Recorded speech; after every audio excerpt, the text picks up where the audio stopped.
xam extérieur yow un secteur friperie mooy lan xanaa kon tout ce qui est occasion au Sénégal dañ koy arrêté mais loolu du sax lu ñu mën a envisager ba ci créer un cadre de discussion mënut a am comme ni fi nguur gi jékki-jékkee accident yi bëri mu ni dañuy tere importation pneu occasion dañuy tere daw à partir de 23 heures des choses impossibles à réaliser nguur warul tiit di wax warul jékki-jékki rek jël benn mesure boo xam ne analyser woo ko sax parce que lii c'est pas opérabilité am du mën a sax nekk duñ ko mën a teg yow di nga gis koo xam ne sax amul sax njëgu bal benn taabalam bu ndaw lay yor wekk ci quelques morceaux di ko jaay di ko ambulant am ñoo xam dañuy yor fii seen loxo boo demee Sandaga Ponti ñu ngay ambulant ñi nga xam ne am nañu place ñu ngi teg seen place ñii di jaay TikTok Facebook marché boo dem yar la friperie dafa am sax ay luumay friperie comme marché samedi bu front de terre bi bu jeexee tu vois de gros baluchons yoo xam ne camions yi dañuy ñëw di liggéey pousse-pousse yi di ñëw di liggéey charrette yi di liggéey 3 roues yi di tricycle yi di liggéey jaaykat yi di jaay à côté y a une vie économique autour de la friperie plus maintenant les importateurs nga xam ne dañuy dugal ci xaalis toi tu es ministre du commerce yow mënoo apprécier mënoo évaluer lan la friperie di dugal ci wàllu importation ci xaalis nga bëgg ko rey pour faire vivre 2 unités industrielles au Sénégal qui vont faire du tissu quand même loolu du xam-xam du xalaat du gis-gis lii man xanaa mu bëgg a daaneel nguur gi mais tere fëgg jaay moom c'est tuer tout un secteur alors que ñun ñu ngi nekk ci dynamique gu création d'emploi création de richesse léegi yow tu veux tuer tout un secteur yow xoolal li secteur boobu di apporter ce secteur informel là par rapport au secteur formel que tu veux défendre ñaata usine de textile ñoo fi mën a am Sénégal mënul am 10 su amee ñett ci lay yem wala ñeent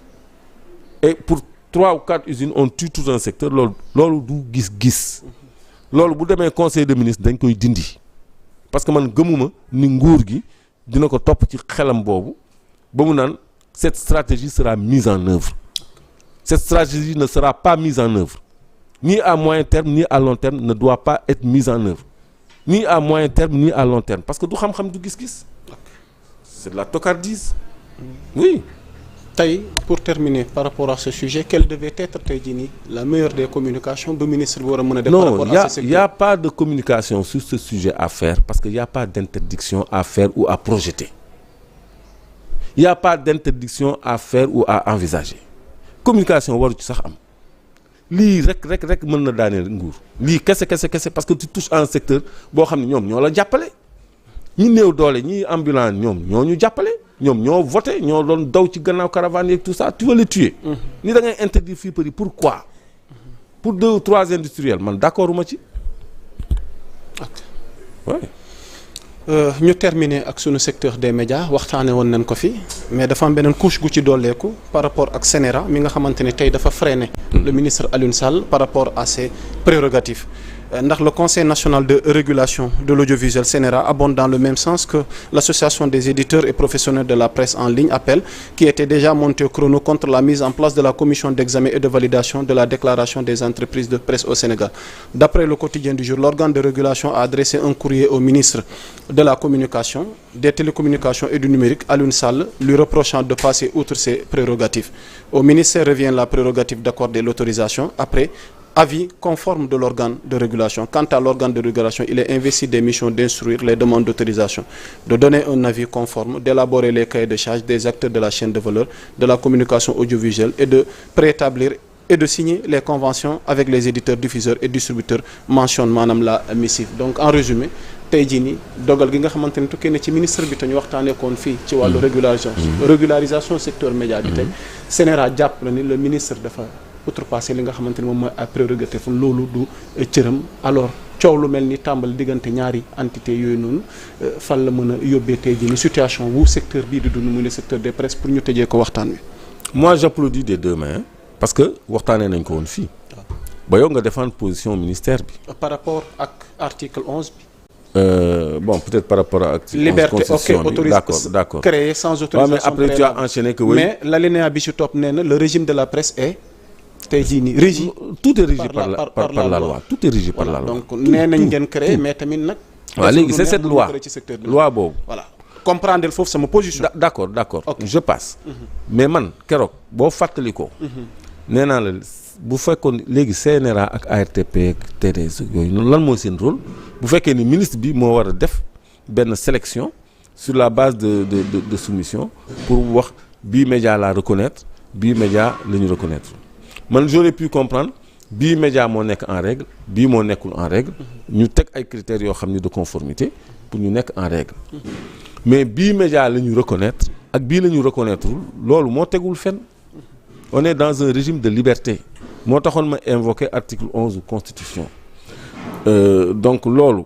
warul am restriction bu jóge ci autorité politique restriction mu ngi mën a jóge juste ci autorité de régulation mais autorité de régulation bi mooy CNRA loolu mooy yoon mooy CNRA c'est pas le ministère kon tey jii ñu ne par exemple tel médium reconnaître uñ ko parce que remplirul tel et tel critère quand le ministre le dit nga gis médium bi il s'appelle Sen TV médium bi il s'appelle 7TV médium bi il s'appelle Public SN mën nga xalaat nit ñi kon seen ligne éditoriale moo arrangé wul nguur gi ça peut s'interpréter donte mën nañu am lu ñu manqué ci li ñu leen demandé parce que loolu lu bees tàq la mais nit ñi duñu comprendre parce que dans une démocratie la diversité d'opinion est une richesse dans le débat public parce que ni Walfadjri amee une ligne boo xam ni on peut dire que c'est favorable au régime ak Sans Limites ak ñeneen site mais noonu la amee aussi ñeneen ñoo xam ni mais ils tirent sur le régime et c'est bon de les écouter pour xam ñoom seen xalaat man damay déglu Public SN man damay déglu Ibou Fall damay déglu ñi nga xam ne guddeeg bëccëg ñoom ñu ngi yàq régime bi lu nekk pour xam ñoom seen mindset loolu mooy pluralité ça ne doit déranger aucun démocrate parce que nit ñi li ñu bëgg xam nañ ko fi ñu jëm xam nañ ko mais nit ki nag foog nga bàyyi ko mu libérer penser tuuti mënoo ko tënk sinon day wut yeneen forme d'expression un Barthélémy Diaz boo xam ne léegi dootul député dootul nu mu tuddati maire mais boo ko teree wax mu def neneen mais fi mu nekk nii lan moo ko dese opposition médiatique mais il y a des gens qui font de l'opposition médiatique mais bàyyi leen ak seen responsabilité ñu def l'opposition médiatique ñoom accès aux médias wax li ñu war a wax dans la limite du respect des lois et règlements loolu ça ne doit déranger personne encore une fois l'autorité de régulation c'est le CNRA c'est pas le ministère man loolu laa gëm man parce que ça me gêne un peu cette position du ministère que je comprends pas parce qu'à la clé si on dit on reconnaît waxuñu tel média est en règle tel média est en règle on reconnaît tel et tel média donc médias yi ñu reconnaître ñoom ñooy am publicité ñoom ñooy am communication commerciale u état beeg yooyu ñoom ñooy am aide à la presse ak yooyu tout ça day nuru une sélectivité loolu ça doit venir de l'instance de régulation qui est le CNRA. ok amoon nañ mbégte